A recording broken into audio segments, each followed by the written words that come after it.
Shipping corporation of India share ये 2 महीने पहले ही हमने इस पर वीडियो बनाई थी, जिसमें मैंने आपको थंबनेल में मेंशन कर दिया था 80 रुपये का shipping corporation share hidden multibagger share है। आग बंद करके पैसा डाला जा सकता है और फेयर वैल्यू इसकी 500 प्लस है। और ऑलरेडी जो इसमें इन्वेस्टेड है LIC SCCI है। और उसके बाद ये 2 महीने के बाद ऑलमोस्ट हमारा जो रिटर्न जो बन चुका है ऑलमोस्ट 50 से 60 या फिर ऑलमोस्ट 80% के आसपास रिटर्न देख लीजिए आप। 80 से अभी ये 131 के आसपास आ चुका है सिर्फ 2 महीने के अंदर अंदर में। 2 महीने पहले मैंने वीडियो बनाई थी और फिर वहाँ से इतना ज़्यादा सडन जंप ले लिया। मुझे भी नहीं पता था कि 2 महीने में ये चीज़ को अचीवमेंट कर लेगा, लेकिन इसके जो फंडामेंटल मैंने इसमें डिस्कस करे थे, आई बटन में जाके आप वीडियो को देख सकते हैं उस टाइम पे। और मैंने बताया था इस हिसाब से इसके फंडामेंटल इतने ज़्यादा तगड़े हैं। और अब इसके जो प्राइवेटाइजेशन की बात जो हो रही है उसमें बड़े बड़े जो प्लेयर्स आ रहे हैं वो किस तरह से इसकी बिडिंग करेंगे, वो किस प्राइस पे लेंगे, वो काफ़ी ज़्यादा अहमियत होने वाली है। तो पहले हम न्यूज़ पे कवर करेंगे, सेकंड हम फंडामेंटल पे आएंगे और तीसरा हम टेक्निकल में कवर करेंगे कि ये लेवल किस लेवल तक को तोड़ सकता है और किस लेवल पे आप ले सकते हैं, या फिर करेक्शन आए तो कहाँ पे करेक्शन होने पे आपको अपना और एक्यूमुलेट करना चाहिए। जैसे सरकारी बैंकों में सब में, या फिर बैंकों की बात करी जाए, पब्लिक सेक्टर के जितने भी शेयर्स की बात करी जाए, बेल की बात करी जाए, शेल की बात करी जाए, इवन आपकी कोई भी अगर मैं bank of Maharashtra, IOC, IDBI की भी बात कर लूँ तो वहाँ पे सारों को प्राइवेटाइजेशन करने की बात की जा रही है। यहाँ पे आप पढ़ सकते हैं जैसे कि ये BPCL भी हो गया, वो भी एक नंबर में है, वो भी वहाँ पे काफ़ी ज़्यादा बिडर्स आ रहे हैं प्राइवेटाइजेशन के लिए। लेकिन जो शिपिंग कॉर्पोरेशन ऑफ इंडिया का जो उसमें से मैं सबसे ज़्यादा स्ट्रेंथ इसके अंदर में मान रहा हूँ कि अगर इसमें अगर लेना चाहेंगे लोग तो इसको सबसे ज़्यादा लेना चाहेंगे, और क्योंकि इसमें स्ट्रेंथ बहुत ज़्यादा तगड़ी है। और ये इसके जो बिजनेसेस है मैंने वो लास्ट वीडियो में कवर भी करी है, आई बटन में जाके आप वो वीडियो देखिए तो आपको काफ़ी ज़्यादा जानकारी पता चलेगी शिपिंग कॉर्पोरेशन के लेके रिलेटेड।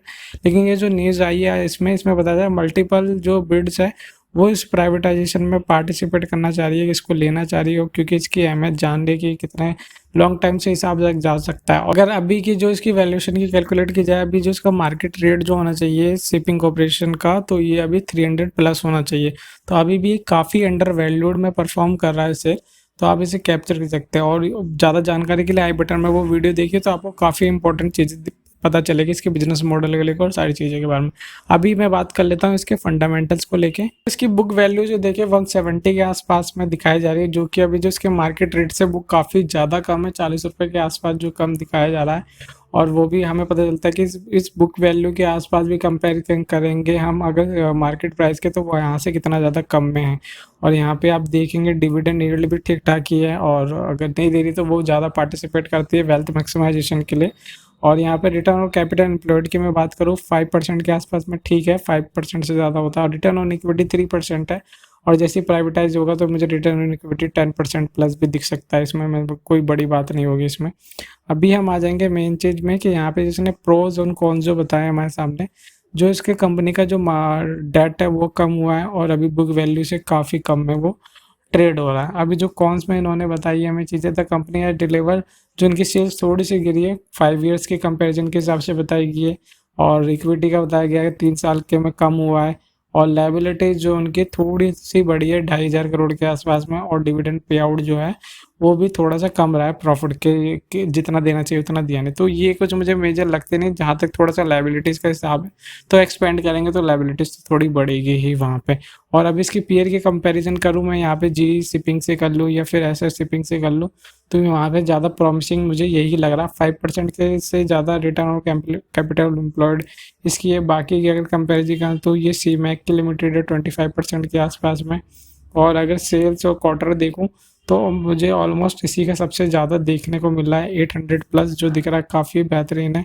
और अगर डायरेक्ट अगर प्रॉफिट की बात की जाए तो 131 करोड़ का एक बेहतरीन मोटा इसके पास में प्रॉफिट आता है। तो ऑलमोस्ट जहाँ पे जी शिपिंग कॉर्पोरेशन थोड़ा सा टक्कर दे रहा है, लेकिन वहीं पे इसकी मार्केट प्राइस आप देखेंगे 350 के रुपये के आसपास है, तो ये थोड़ा सा रहेगा।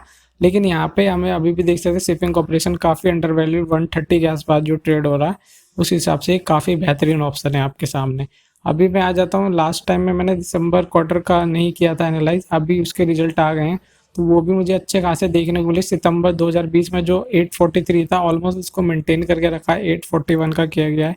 और उसी कंपैरिजन अगर लास्ट दिसंबर से करें तो थोड़ा सा नीचे की तरफ में हो सकता है, क्योंकि और वैसी बात है, अभी तो ब्लेम किसी को करना पड़ेगा, कोविड को ही करना पड़ेगा इस चीज़ के लिए। अगर सेल्स अगर नीचे की तरफ में गई है और हम डायरेक्ट प्रॉफिट पे आ जाते हैं, वहाँ पे 132 का है, लास्ट क्वार्टर से भी कंपेरिजन करते हैं 142 के आसपास में, और दिसंबर में ऑलमोस्ट जो है वहाँ से आधा परफॉर्म करा है। तो होप करते हैं जैसे प्राइवेटाइजेशन होता है और सारी चीज़ें होती है, इसमें बूस्ट आएगा सेल्स और ग्रोथ को लेकर। नया मैनेजमेंट सारी चीज़ें को, इस चीज़ को बढ़ाना ही चाहेगा, इसको ख़त्म तो करना चाहेगा नहीं, इसको लॉन्ग टाइम पर्पज़ के हिसाब से ही देखेगा। जे कर्व भी आ सकता है इसकी सेल्स ग्रोथ में, तो वो सारी चीज़ें देखने की बात होगी कि मैनेजमेंट किस हिसाब से इसे परफॉर्म कराता है। और ईयर अगर प्रॉफिट एंड लॉस की बात की जाए तो वहाँ पे हम 2020 का जो देख पा रहे हैं 4425 के हिसाब से दिखा रहा है, और अभी तक जो हुआ है 4142 के आसपास। मतलब अभी मार्च में जो रिजल्ट आएगा तो ऑलमोस्ट मुझे लग रहा है मार्च का थोड़ा सा बीट कर दे तो काफ़ी बेहतर रहेगा।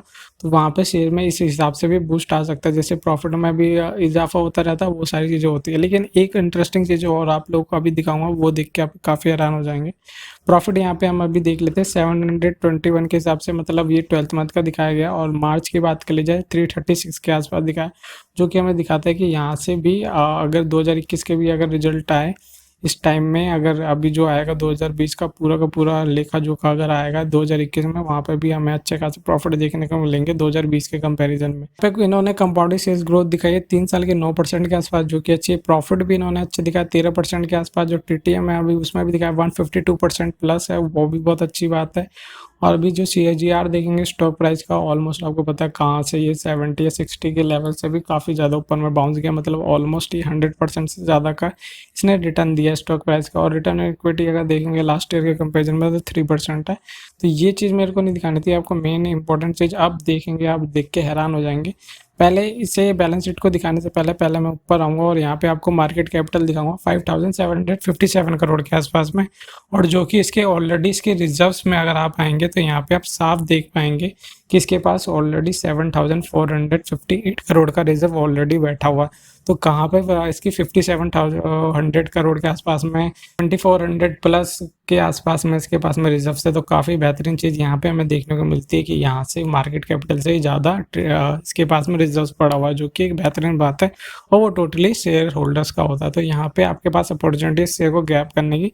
तो अभी थोड़ा सा रुक जाइए, अभी हम टेक्निकल में आएंगे और किस लेवल पे लेना बनता है वो भी हम जानने की कोशिश करेंगे। अभी इसमें देख रहा हूँ मैं यहाँ पे लायबिलिटीज़ जो है उतनी ज़्यादा तो बड़ी नहीं है, ठीक ठाक ही है। मतलब ऑलमोस्ट अगर देखेंगे मार्च 2020 के 13,900 करोड़ के आसपास में, जो कि अभी 13,500 करोड़ के आसपास में, मतलब लायबिलिटीज़ भी कम करते हुए आ रहा है। तो ये भी एक अच्छी चीज़ है, और एसेट्स इनकी ठीक ठाक है और उसमें भी कोई खराबी वाली चीज़ नहीं है।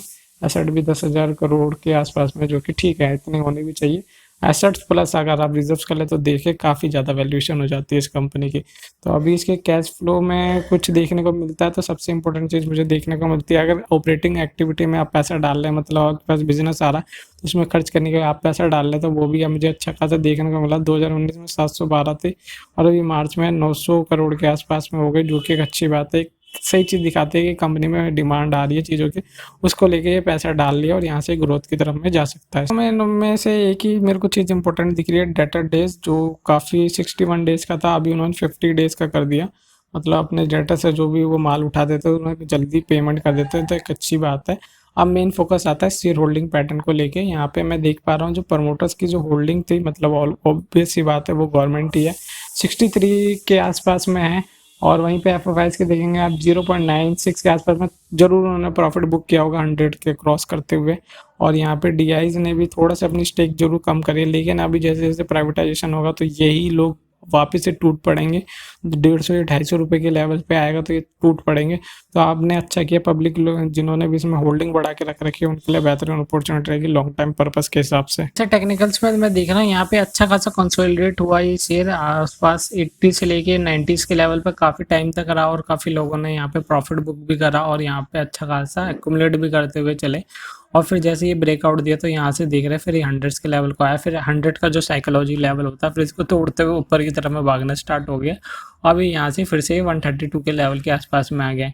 अभी यहाँ पे जैसे देख पा रहे होंगे क्लियरली तौर पे ये हायर बनाता हुआ चल रहा है। पहले ये गया ऊपर की तरफ में, थोड़ा सा करेक्शन लेके नीचे आया और यहाँ से फिर ये इस लेवल को फिर से तोड़ने की तैयारी कर रहा है। अब देखिए यहाँ से फिर से अगर कहीं पे करेक्शन आता है तो आप बाई कर सकते हैं, और मुझे जहाँ तक लगता है ये यहाँ से 120 का लेवल तो क्रॉस नहीं करेगा, क्योंकि यहाँ पे अच्छी तौर पे इन्होंने देख रखा, वैल्यूम्स काफ़ी तगड़े तौर पे आ रखे हैं। इस जगह पे भी अच्छे खासे वैल्यूम्स आ रखे हैं, यहाँ इस जगह पे 80 के लेवल के आसपास में भी।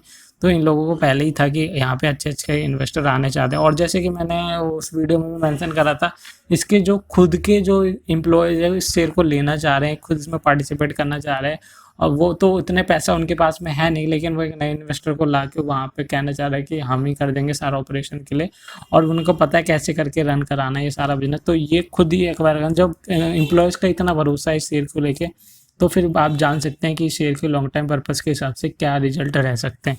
तो अभी आप लोगों के लिए कहना चाहूँगा कि 130 के लेवल के आसपास आप ले सकते हैं, ज़्यादा क्वांटिटी में मत लीजिए, क्योंकि अभी काफ़ी हायर पोजीशन में है। शायद कुछ लोग जो इस पोजीशन में होंगे थोड़ा अपना प्रॉफिट बुक करना जरूर चाहेंगे। यहाँ पे भले ही करेक्शन आया है, लेकिन अभी यहाँ से एक मोमेंटम दिया है थोड़ा सा, तो अपना ऑलमोस्ट जो मान कीजिए 20 से 30% की इन्वेस्टमेंट कर सकते हैं, एकदम से डाल के मत छोड़ दीजिए। थोड़ा थोड़ा अगर आप एवरेज बाय करके चलेंगे तो आपको अच्छे रेट में मिल जाएगा। तो जैसे थोड़ा अगर आपको करेक्शन मिलता है तो वहाँ पे बाय कर लीजिए, ठीक है। जैसे यहाँ पे करेक्शन हुआ तो काफ़ी लोगों ने यहाँ पे बाय किया होगा 120 के लेवल पे, तो उनको बेनिफिट हो गया, और अभी 10 रुपीज़ के ऊपर में ये शेयर आसपास ये ऊपर की तरफ 130 प्लस हो गया। तो अभी ये कहना चाहूँगा कि आपको हर डिप में से बाय करते हुए चलना चाहिए। अच्छे शेयर है, क्योंकि अभी बुक वैल्यू इसकी खुद 170 के आसपास में, और जैसे मैंने आपको मार्केट कैपिटल आपको कंपैरिजन करके दिखाई रिजर्व्स के साथ में, तो यहाँ पे इससे तो कहीं पे भी बाय करो तो कोई फ़र्क नहीं पड़ेगा आप लोगों को। तो इस तरीके से आप इसे ले सकते हैं। जैसे ही सारी चीज़ें फाइनलाइज होती है, ये प्राइवेटाइजेशन की सारी चीज़ें फाइनलाइज होती है, तो इस शेयर को काफ़ी ज़्यादा बेहतरीन मौका मिलेगा ऊपर की तरफ में जाने के लिए। और जो भी इसे प्राइवेटाइजेशन में अगर ख़रीदेगा तो वो भी चाहेगा कि इसके जो एसेट उसने खरीदी उसकी वैल्यू बढ़ती रहे, तो वो भी कुछ ऐसी चीज़ें करेगा। शायद वो ओपन मार्केट में आके कुछ शेयर ही खरीद ले, क्योंकि ओपन मार्केट में 20% के प्लस जो है पब्लिक के पास में, तो वो भी चाहेगा उनसे एक्वायर कर ले, तो ओपन मार्केट में भी आके खरीद सकता है। फिर देखेंगे जैसे परफॉर्मेंस अगर 1 साल की अच्छी हुई तो FIs और DIs भी इसमें आने स्टार्ट हो जाएंगे, तो ये शेयर क्या पता 4 डिजिट का भी हो जाए फिर उसके बाद में। तो जैसी चीज़ें ये स्मूथली होकर चलने लग गई तो इस शेयर को सबसे ज़्यादा बेहतरीन मौका मिलेगा। आई बटन में जाके उस वीडियो को ना देखना भूलिए, इसके बिजनेस मॉडल के बारे में मैंने दिखाया किस हिसाब से परफॉर्म करते हैं। उसकी वेबसाइट में जाके विजिट करेंगे तो आपको काफ़ी नॉलेज मिलेगी कि किस हिसाब से पर्पस से रह सकता है। तो लॉन्ग टर्म पर्पस के हिसाब से शिपिंग कॉर्पोरेशन शेयर बहुत ही तगड़ा शेयर है। फिर भी आपको इसके रिलेटेड कोई भी क्वेश्चन है, या फिर आप किसी सिचुएशन में आपने शेयर बाय कर रखे हैं, प्रॉफिट बुक करना चाह रहे हैं, सारी चीज़ें करना चाहें, तो कमेंट में मेरे साथ शेयर कर सकते हैं। तो लाइक और शेयर ठोक दीजिए, महाकाल का लाइक और शेयर ठोक लीजिए। पूरा साल मेहनत करता हूँ आपके लिए बेटा, ऐसा नहीं चलेगा।